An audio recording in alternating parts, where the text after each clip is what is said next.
ધોરણ 11 સામાન્ય પ્રવાહ પાસ કર્યા બાદ ધોરણ 12 સામાન્ય પ્રવાહમાં શાળા ફેરબદલીના કિસ્સામાં વિષય ફેરફાર કરવા અંગે ગુજરાત માધ્યમિક અને ઉચ્ચતર માધ્યમિક શિક્ષણ બોર્ડના તારીખ 26/7/2023ના પરિપત્રની વિગતોની જાણકારી.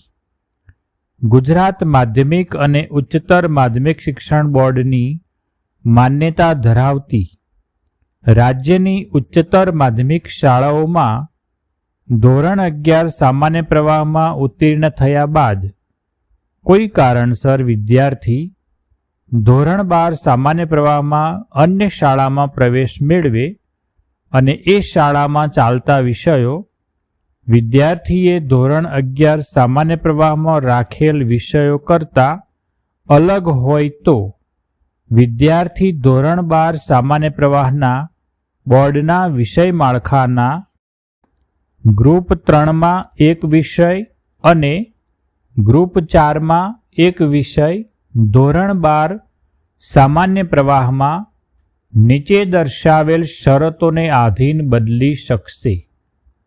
આ નિર્ણયનો અમલ શૈક્ષણિક વર્ષ 2023-24થી કરવામાં આવેલ છે. 1.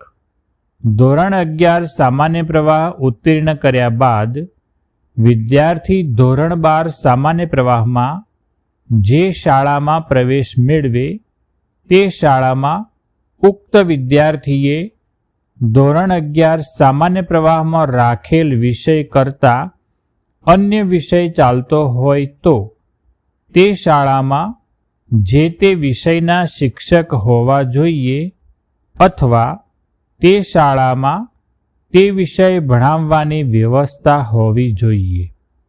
2.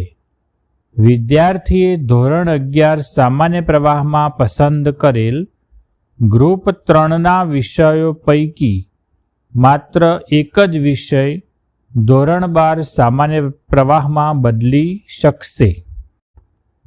3. વિદ્યાર્થીએ ધોરણ 11 સામાન્ય પ્રવાહમાં પસંદ કરેલ ગ્રુપ 4ના વિષયો પૈકી માત્ર એક જ વિષય ધોરણ 12 સામાન્ય પ્રવાહમાં બદલી શકશે. 4.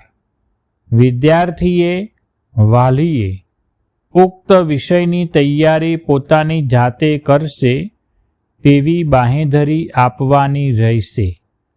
5.